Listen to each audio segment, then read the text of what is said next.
Hello बच्चों, क्या हाल चाल, कैसी चल रही है पढ़ाई। तो आज के इस वीडियो में हम लोग कंटिन्यू करने वाले हैं IIT JEE 2009 का पेपर 2, जिसमें कि हम लोग सॉल्व करेंगे section 3 matrix match type question.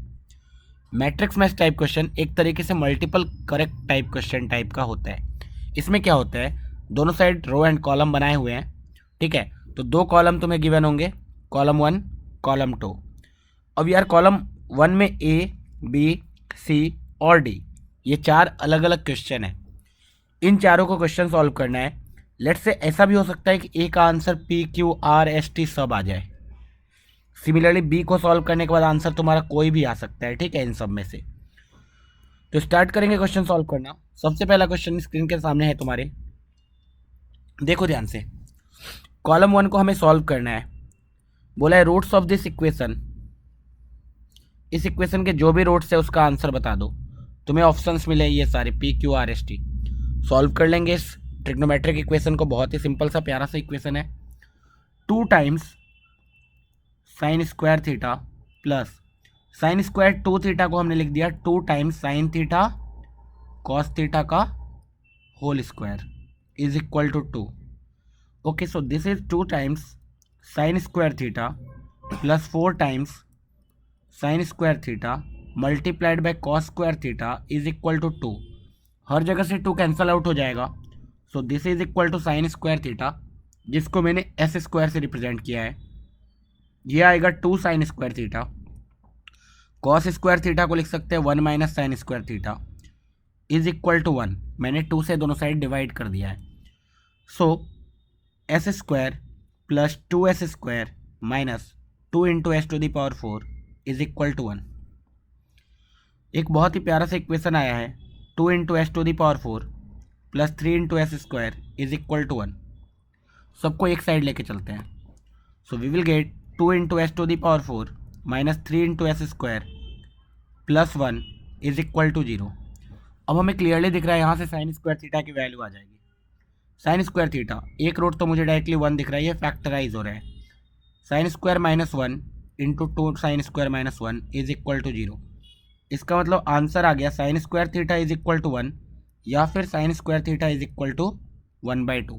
और सारे ऑप्शंस में से चेक कर लेंगे। Sine square theta is equal to 1 and sine square theta is equal to 1/2 कब कब आ रहा है, क्योंकि सिंस हमारे पास लिमिटेड ऑप्शंस है तो हमें सारे आंसर्स लिखने की जरूरत नहीं है।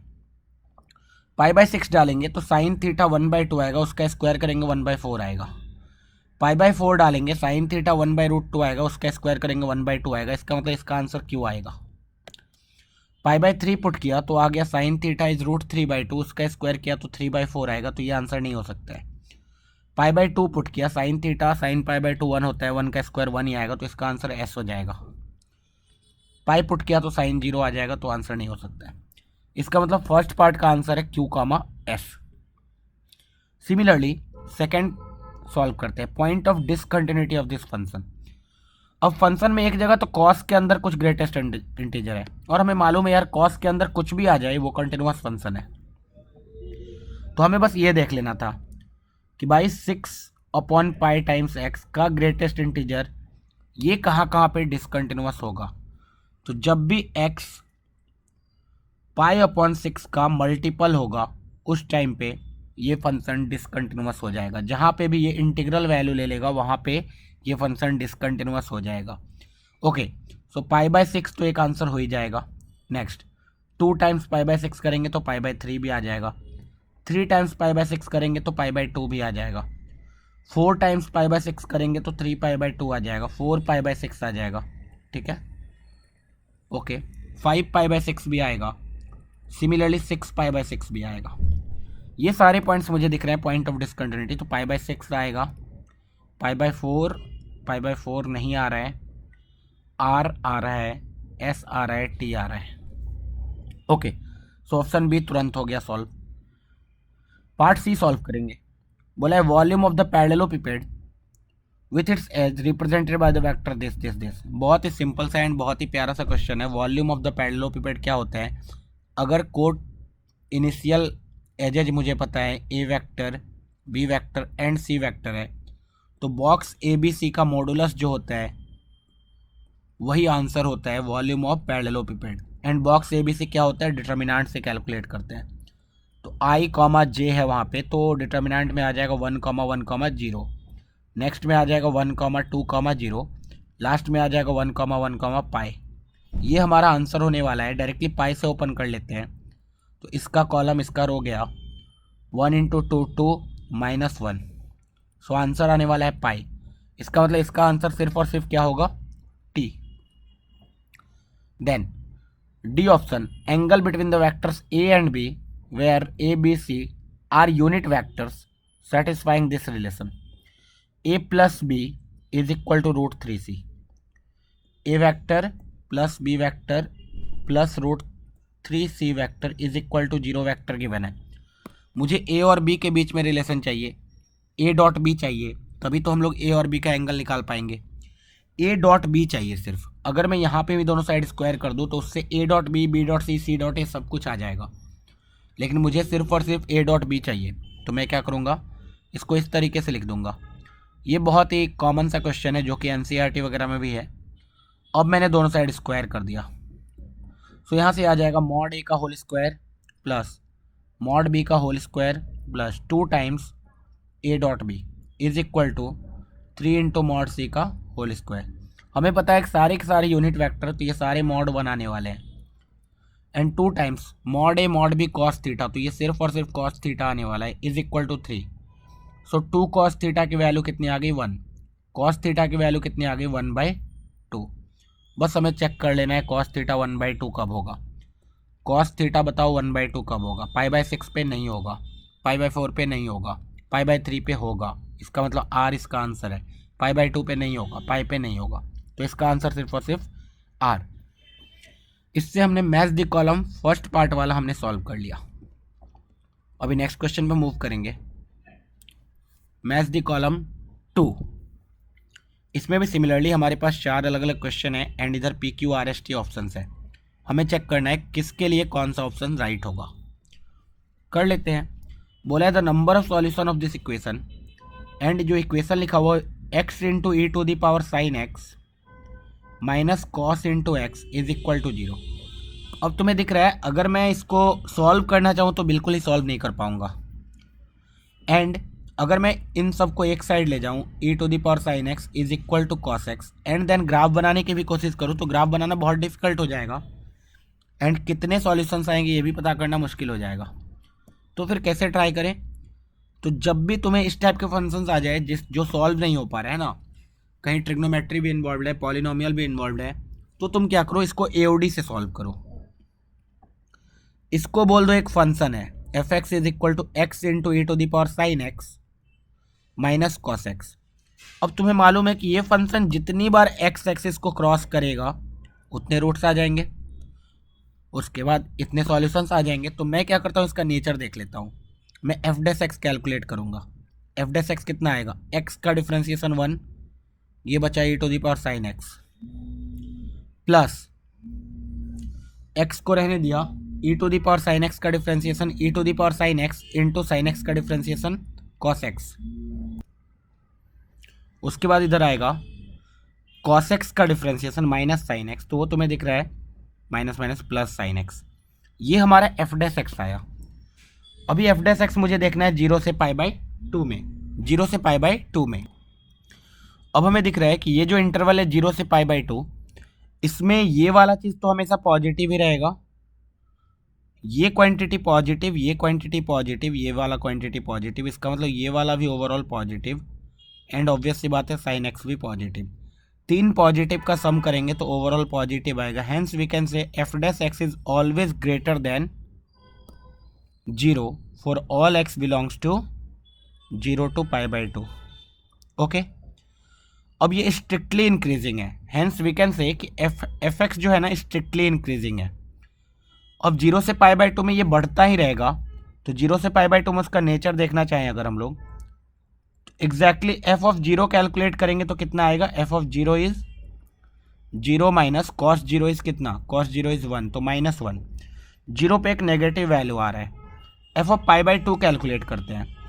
f(π/2) अगर कैलकुलेट करेंगे तो ये आ जाएगा π/2 times e to the power sin/2 1, तो ये पॉजिटिव क्वांटिटी आ रहा है, तो क्या तुम्हें दिख रहा है ये फंक्शन इंक्रीजिंग है, यहाँ नेगेटिव नंबर ले रहा है, यहाँ पॉजिटिव एंड इंक्रीजिंग है, तो ऑब्वियस सी बात है एक बार ही कट करेगा। क्या घूम के कभी आएगा? कुछ लोग ऐसा बोल सकते हैं घूम के आ जाएगा, नहीं, हमें मालूम है स्ट्रिक्टली इंक्रीजिंग है, कभी घूमेगा नहीं। सो ये एक ही बार कट करेगा। तो कितने सॉल्यूशंस होंगे? 1 सॉल्यूशन। तो इसका आंसर कितना आ गया? पी। चलो, आई होप समझ में आया होगा तुम्हें। नेक्स्ट क्वेश्चन मूव करते हैं। बोला है द वैल्यू और values of K for which this plane and this plane intersect in a straight line. अब तुम्हें सोचो इस टाइप का सिचुएशन है, जैसे बुक्स वगैरह है ना, ये प्लेन और ये प्लेन। बुक्स को देखो 3D में, एंड ये एक प्लेन की तरह समझो जो अंदर जा रहा है ना, इस पर हाथ रख के ऐसे रख लो, ये एक प्लेन है, उसको ऐसे सोच सकते हैं कि इस टाइप का कुछ प्लेन है, ये भी इस टाइप का कुछ प्लेन है, ये भी इस टाइप का कुछ प्लेन है। ये तीनों के तीनों का एक ही लाइन ऑफ इंटरसेक्शन है। देन क्या कंडीशन होगा ये पूछा जा रहा है। तो ऑब्वियस सी बात है यार, इसका नॉर्मल वेक्टर लेट से n1 है, इसका नॉर्मल वेक्टर n2 है, एंड इसका नॉर्मल वेक्टर n3 है। तुम्हें दिख रहा है कि ये तीनों एक ही प्लेन पे होंगे, क्योंकि तीनों के तीनों ये जो लाइन ऑफ इंटरसेक्शन उससे परपेंडिकुलर होंगे। तो ऑब्वियस सी बात है ये तीनों एक ही प्लेन पे होंगे, वी कैन से। अच्छा, तीनों एक ही प्लेन पे होंगे, इसका मतलब n1 n2 n3 का बॉक्स प्रोडक्ट कितना होने वाला है? 0 होने वाला है। सो बस ये लगा दिया, n1 is k, 4, 1, then 4, k, 2, then 2, 2, 1। ये डिटर्मिनेंट को इक्वेट करेंगे 0 से। तो डिटर्मिनेंट कैलकुलेट कर लिया। डिटर्मिनेंट कैलकुलेट करेंगे तो आएगा k टाइम्स k -4 टाइम्स ये कॉलम ये गया 4 - 4 0 plus 1 times 8 - 2k is equal to 0। ये तो ख़त्म ही हो गया। ये आ गया k² -4k plus 8 - 2k is equal to 0। So यहाँ से हमारे पास इक्वेशन आएगा k² -6k plus 8 is equal to 0, है ना। 4, 2 दिख रहा है मुझे, तो k is equal to 2, 4, k is equal to 2, 4। So इसका आंसर आ गया Q, S। बहुत ही सिंपल क्वेश्चन आए हुए हैं। अब नंबर सी अच्छा क्वेश्चन दिख रहा है मुझे। बोला है modulus of x - 1 plus modulus of x - 2 plus modulus of x + 1 plus modulus of x + 2। क्या क्या लिखा हुआ है? Modulus of x - 1 plus modulus of x - 2 plus modulus of x + 1 plus modulus of x + 2 is equal to 4 times k लिखा हुआ है। Okay कितने value of k होंगे जिसके लिए इसका इंटीजर सॉल्यूशन आएगा? अब इसका इंटीजर सॉल्यूशन चाहिए, मतलब ये जो होना चाहिए 4 का मल्टीपल होना चाहिए। इसका तो नेचर ही मुझे मालूम होता है किधर क्या है, तो फटाफट ही बना लेंगे। हमारे पास जो भी क्रिटिकल पॉइंट्स है वो है -2, -1, 1 एंड 2। अगर मैं एक बार 1 डालूँगा, जैसे ही 1 पुट करूँगा ये 0 आएगा, ये आ जाएगा 1, ये आ जाएगा 2, ये आ जाएगा 3, 3 + 2 5 + 1 6, 1 डालने पे 6 आया, -1 पुट करने पे भी एग्जैक्टली 6 ही आएगा क्योंकि हर चीज़ सिमेट्रिक दिख रहा है। ओके, सो 1, 6 आ गया, ये आ गया -1, 6। अभी 1 से 2 के बीच में कुछ ऐसा रहेगा ग्राफ, एंड इसके आगे कुछ ऐसा रहेगा। सिमिलरली इधर कुछ ऐसा रहेगा, एंड इसके आगे कुछ ऐसा रहेगा। नाइस। अब आगे देखते हैं 1 से 2 में क्या होने वाला है। एग्जैक्टली 2 पे क्या होने वाला है वो देख लो। एग्जैक्टली 2 पुट करोगे ये 1 आएगा, ये 0 आएगा, ये 3 आएगा, ये 4 आएगा, 4, 3, 7, 1, 8, 2, 8 आ गया। तो -2 पे भी क्या आएगा? 8 आएगा। क्या मैं इस इक्वेशन का लिख सकता हूँ y = 6? ये है, इसका इक्वेशन लिख सकता हूँ कि 8 - 6 is 2 divide by 2 - 1 is 1। Slope 2 है, तो y - 6 is equal to 2 times x - 1। Equation आ जाएगा y - 6 is equal to 2x - 2। So y is equal to 2x + 4। ये इक्वेशन आ गया y is equal to 2x + 4। Okay, तो ये इसी का नेगेटिव होगा, y is equal to 2x plus 4 का नेगेटिव। देन आगे वाला इक्वेशन देखेंगे क्या आएगा। आगे वाला इक्वेशन देखना बहुत ही आसान है क्योंकि इस केस में सारे के सारे पॉजिटिव से ओपन होंगे। तो x minus 1 plus x minus 2 plus x plus 1 plus x plus 2 होगा। 1 2 3 4 4 बार x आएगा, बस इतना ही आएगा, 4 टाइम्स x आएगा। तो इधर -4 टाइम्स x आएगा। अब इज इक्वल टू 4k से सॉल्व करना है एंड k की वैल्यू इंटीग्रल आनी चाहिए, मतलब इसका integral the value of k for which this is integral solution. x की वैल्यू इंटीग्रल आनी चाहिए। तो ऑब्वियसली बात है इधर कहीं भी कट करेगा तो काम बन जाएगा, है ना, क्योंकि 4x की वैल्यू 4k आएगी तो यहाँ पे x की वैल्यू k आएगी।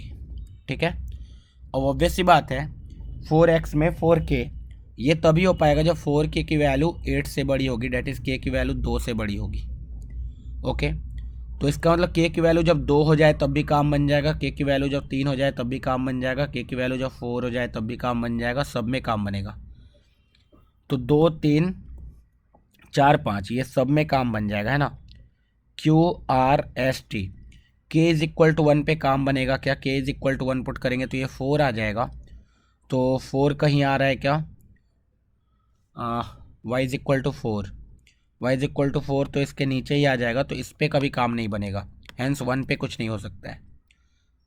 Next question and the last question D बोला है y dash is equal to y plus 1। बहुत ही सिंपल, y डैश का मतलब dy by d x is equal to y plus 1, इसको सॉल्व करना है। dy upon y plus 1 is equal to d x, इसका मतलब ln of y plus 1 is equal to x plus c. अब देखो y of 0 मतलब x की value 0 put करेंगे तो y की वैल्यू 1 आएगी, y की वैल्यू 1 पुट किया तो ln 2 इज इक्वल टू सी। इसका मतलब ये जो कर्व आ गया वो कितना आ गया, ln of y plus 1 is equal to x plus ln 2। अब पूछा है y ऑफ ln 2 मतलब x को ln 2 रखे, मतलब 2 टाइम्स ln 2 हो गया, ये ln 4 हो गया। तो तुम्हें दिख रहा है ln 4, y प्लस 1 की वैल्यू 4, इसका मतलब y की वैल्यू कितनी 3, y की वैल्यू 3, तो आंसर आना चाहिए सिर्फ r।